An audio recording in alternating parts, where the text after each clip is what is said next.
Right breaking news Chhattisgarh లోని బీజాపూర్ జిల్లాలో మావోయిస్టులు ఘాతుకానికి పాల్పడ్డారు.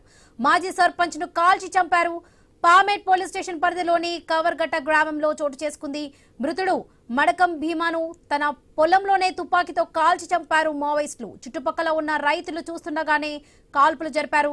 గతంలో కూడా పలుమార్లు మావోయిస్టుల దాడుల నుంచి మృతుడు తప్పించుకున్నట్లుగా కూడా సమాచారం తెలుస్తుంది. రైట్, ఇదే విషయానికి సంబంధించి పూర్తి అప్డేట్స్ మా ప్రతినిధి నవీన్ అందిస్తారు. నవీన్.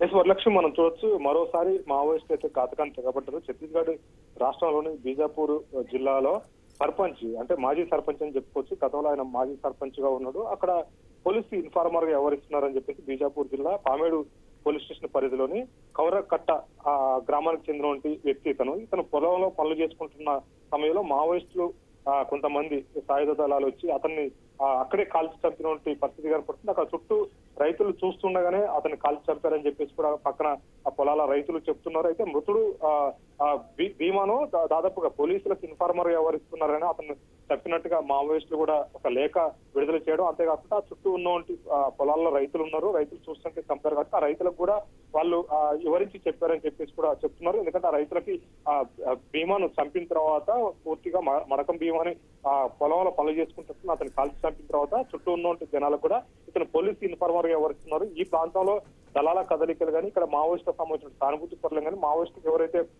హెల్ప్ చేస్తున్నారో, ఎవరైతే సహకరిస్తున్నారో వాళ్ళ ఆ డేటాను మొత్తం కూడా పోలీసులకి ఇస్తున్నాడు. పామేడు పరిధిలో ఉన్నటువంటి పోలీస్ స్టేషన్ కానీ లేకపోతే కౌరకట్ట ప్రాంతానికి రోజు కూడా స్పెషల్ పార్టీలు కానీ అక్కడ ఉన్నటువంటి ఏదైతే ఉంటాయో సిఆర్పిఎఫ్ కానీ ఎస్టీఎఫ్ బలగాలు మొత్తం కూడా రోజు వచ్చి అక్కడ కూమింగ్ చేసే విధంగా ఆయన సహకరిస్తున్నాడని చెప్పేసి కూడా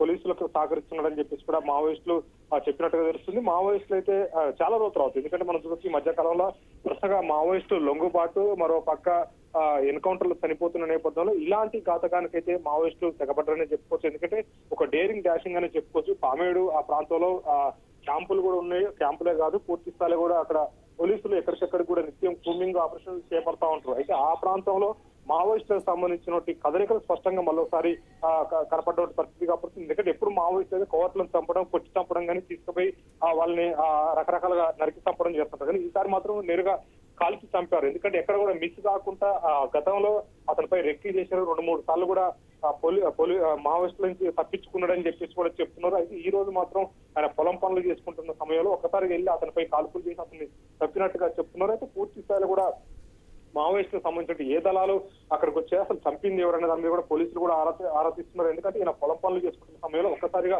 సాయుధులు, అంటే ఏదైతే మావోయిస్టులు ఉన్నారో వాళ్ళు తుపాకీతో వచ్చి కాల్చి చంపారు కాబట్టి మావోయిస్టుల కదలికలు స్పష్టంగా మళ్ళీ ఆ ప్రాంతంలో ఉన్నట్టుగా తెలుస్తుంది. ఎందుకంటే దాదాపుగా మనం చూడొచ్చు ఈ పామేడు పోలీస్ స్టేషన్ పరిధి అంటే దాదాపుగా తెలంగాణ ఛత్తీస్గఢ్ సరిహద్దు ప్రాంతం, ఛత్తీస్గఢ్ రాష్ట్రంలో ఉంటుంది. బీజాపూర్ జిల్లా జిల్లా కాబట్టి అంటే పూర్తిగా తెలంగాణ సరిహద్దు ప్రాంతంలో ఉంటుంది. అంటే స్పష్టంగా మావోయిస్టుల కదలికలు ఆ ప్రాంతంలో ఉన్నట్టుగా తెలుస్తున్నాయి. మావోయిస్టులకు సంబంధించినటువంటి ఎవరైతే ఇప్పుడు ఇతను చంపారో, ఎవరైనా సరే పోలీసులకు సహకరించినా, మావోయిస్టుల దళాలకు సంబంధించిన కదలికలు ఇచ్చినా కానీ మావోయిస్టులకి ఎవరైతే సహకరిస్తున్నారో వాళ్ళ పేర్లను కానీ వాళ్ళని కానీ గోప్యంగా ఉంచాలా, పోలీసులకు ఎట్టి పరిస్థితులు ఇస్తే ఈయనకు వచ్చిన గతి పడుతుందని చెప్పేసి కూడా హెచ్చరించినట్టుగా తెలుస్తా ఉంది. Varalakshmi. Right Naveen, thank you.